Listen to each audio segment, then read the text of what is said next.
Thank you for joining this interview. It's a pleasure to be with you. As you have seen a lot of changes as well as conflict all over the world, we want to ask what's going to be the kind of future of international relations after coronavirus pandemic?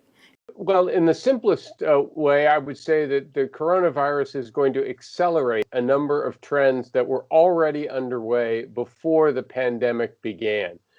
For example, we were already seeing a backlash against globalization. You saw this in the British decision to leave the European Union. You see it in the trade wars or trade conflicts that the United States has had with a number of countries. You see it in the tendency for the United States and China to begin decoupling their economies. The other part of this backlash was increased opposition to immigration in a number of different places, in Europe, in the United States, and elsewhere. And all of that was happening before COVID began. Of course, what's happening now is going to accelerate all of that. We're seeing both companies and countries worry about supply chains being disrupted, and so they're trying to both diversify their supply chains but also bring them back home in various ways. That's going to lead to a world that's less open. We're seeing governments imposing lockdowns to keep their citizens at home and keep them safe. Governments are intervening in their economies more to try and stabilize them in a variety of ways. Governments are putting more surveillance on their citizens. And some of that I was going to relax afterwards, but not all of it. So my bottom line is we're going to see a world that is both less open, but also less free when the pandemic is over with. I read your recent articles about the coronavirus pandemic, and you mentioned that power and influence are shifting from west to east. And you mentioned about the examples of South Korea and Singapore. What's your take on that? Why do you think that power is shifting? Well, this is really a long-term historical trend as well, and it goes back almost, I would say, 500 years or so. There was a period where you had first Europe and then the United States sort of ascendant, and Asia was not rising as rapidly, and so falling behind in relative terms. But in the last 30 or 40 years, you've seen very rapid economic growth in China, also in Southeast Asia. Korea has done very well as well. So gradually, the overall balance of economic power has been shifting back toward Asia. I wouldn't say Asia is ahead of Europe or the United States, but the balance has been shifting back there. And I think the coronavirus is likely to accelerate this process too. In general, Asia has handled this better than some countries in the West. South Korea did very well, I think relatively effectively, and certainly better than the United States or, say, the United Kingdom have. And that's, I think, going to have a long-term impact first on how rapidly they can recover economically, but also on the overall image that they'll have in the world. The idea that countries will, sort of trust the competence of the government because they handled an emergency very well. Do you think that that way of conducting diplomacy will change the nature of diplomacy in the future? I don't think it will have a dramatic effect. I mean, first point to make is that face-to-face diplomacy is still happening. The heads of governments are still getting together when they have to. So we're still going to see direct diplomacy when necessary. The other thing to remember is, major powers still have ambassadors all over the world. They are going to be able to deal with their foreign counterparts on a regular basis.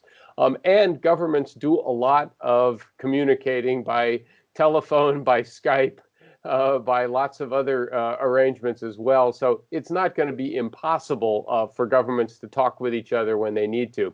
I think the one thing that may be harder to do are the sort of big international conferences where you bring lots of people together, G7 and G20 meetings, where not only do you get heads of state or ministers of foreign affairs, but you also get their entourage, their staff, a number of people coming along. There are ways of doing that with screening and quarantine and things like that, but that's hard to arrange for that many people over any length of time.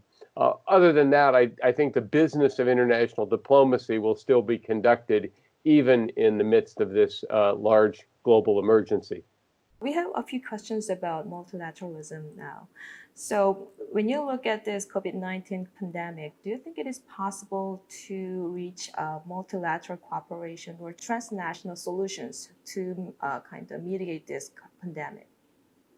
Well, not only do I think it's possible, I think it's necessary. It's very important to understand that COVID is not a national problem; it is a global problem. So all countries have a joint incentive to try and address this. Now, that also means, of course, we have a joint incentive to try and come up with a vaccine or an effective treatment. And the best way to do that, of course, is to have lots of cooperation among the scientific community. So if a scientist in South Korea or Japan or England or the United States or China comes up with an important discovery, new knowledge about how the virus works, how it might be defeated, the more broadly that is shared and the more rapidly that's shared, the more likely we are as a species to come up with an answer for it. So it's very important to maintain that kind of cooperation as well. During the last few years, we see that multilateralism is kind of collapsing in every different domains. Do you think what's kind of most concerned area? I guess I'd say several things. First of all, multilateralism has taken some hits in recent years, but it hasn't disappeared. There's lots of multilateral cooperation going on still in the area of trade. The United States left the Trans-Pacific Partnership, for example, but the remaining members then went ahead with the agreement and completed it. I think moving forward, the most important area where multilateral cooperation is essential is climate change. This is a problem that cannot be solved by any one country unilaterally, and it's going to require agreement among the major greenhouse gas producers in order to address the problem. So there it's absolutely essential in terms of the future of the planet and the future of human life on it. I think nonproliferation is another area where multilateral cooperation has been effective in the past. It continues today, although it's, I think, not as much as it should. Is there any message you want to send to Korean people? Well, congratulations for having handled the COVID pandemic as well as you have. I know there have been some recent challenges in the last week or two, but overall, I think the response has been extraordinary, and you're to be congratulated for that. Thank you for joining this interview today. My pleasure. It's very, very enjoyable talking with you.